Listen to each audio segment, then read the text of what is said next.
Alright, so I got a PS5 that we're going to do an HDMI port replacement on. As you can see, this thing has been pretty well screwed.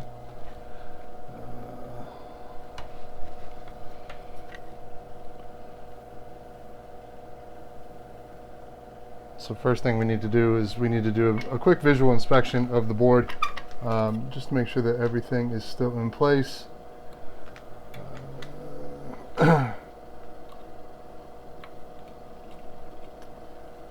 As you see here, we have this diode that's still here, this cap is still here, so we're good to go there. Take a look at the other side of the board. One of the most common things that you see with a damaged HDMI port is this 4K cap here. This controls 4K output. This cap will be knocked off when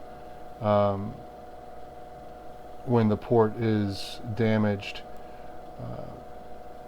This actually doesn't look too bad, but it's definitely been damaged. You can see here. So we'll go ahead and replace this HDMI port. First thing we're going to do is we're going to grab a brand new, fresh port, and then we're going to make sure we have solder available. We're going to add flux. Oops.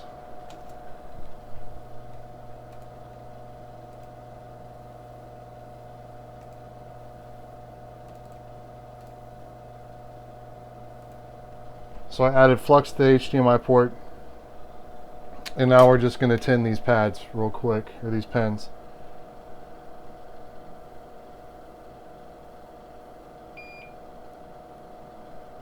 So I'm just going to take some solder, run it across all these pins, and then you want to make sure that there's a little bit excess solder on each one of these pins for this particular method. This method is called the hot swap method. So we're just going to take a little dab of solder and add it to the tip. We're going to create these like little spikes on each end of the pins.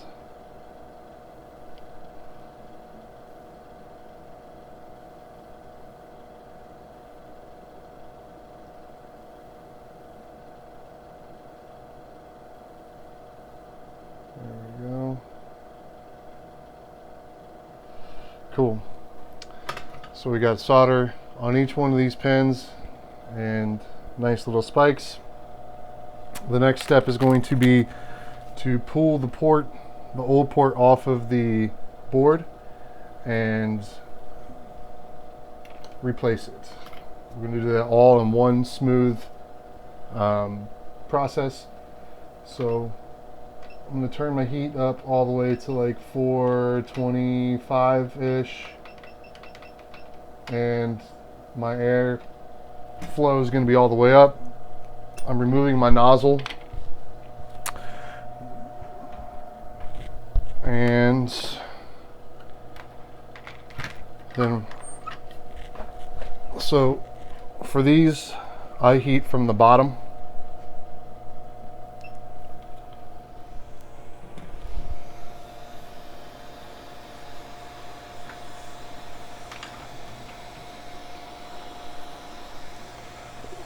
So you want to have your port readily available.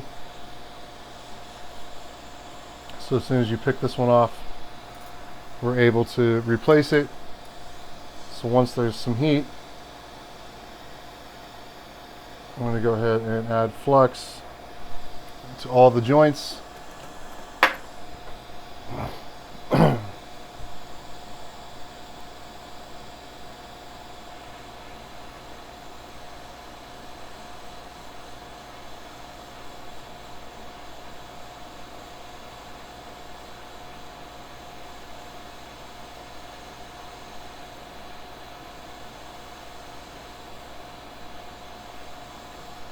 See that the solder on the left side has already started to melt.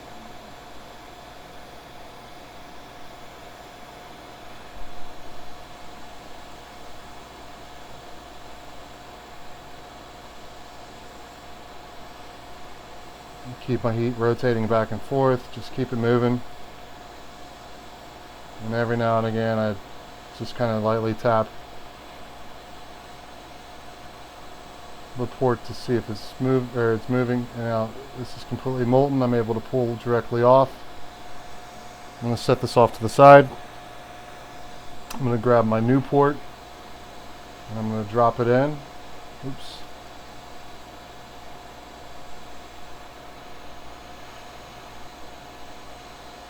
Make sure that you're molten on both sides here.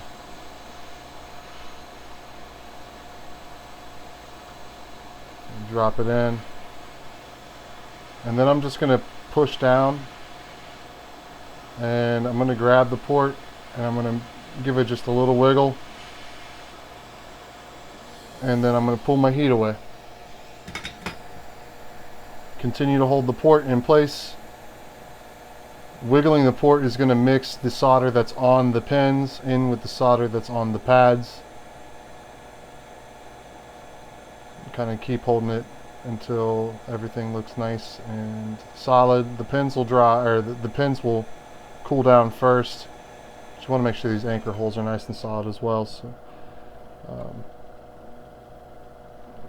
we see that there's a little bit of like an indent here on all these holes, all these anchors. So what I'm going to do, I'm going to add a little flux just to make sure that I have enough, and I'm going to flood those anchors with solder. So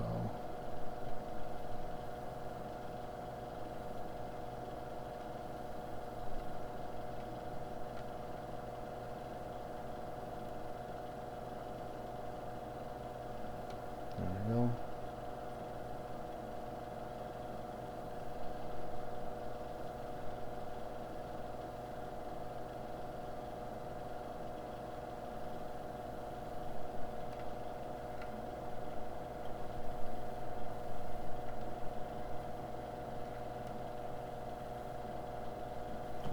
Perfect.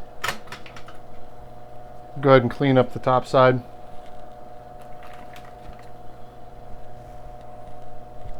So I'm going to take a Q-tip and douse it thoroughly with isopropyl, run it across here. Clean up any of the residual flux that exists.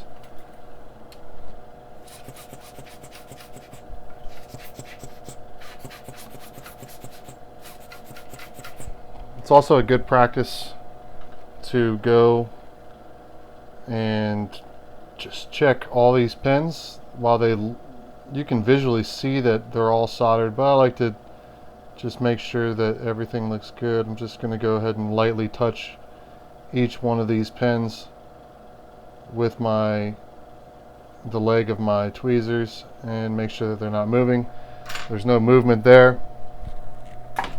So next thing I'm going to do is I'm just going to check the bottom side of the board once again, make sure that nothing was knocked off.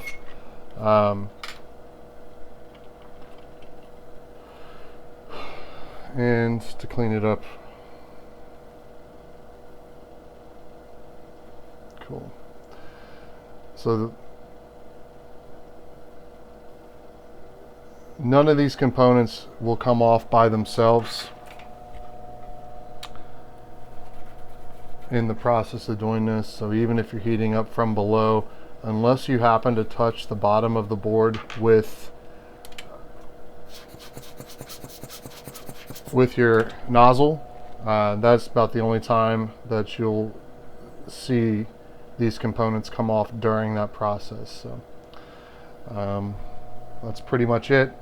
We've got plenty of solder on these legs to hold it steady. And if you wanted to, you can even kind of check the bottom of these pins to make sure that there's no bridging under the pins. But as you can see, all of these look really nice.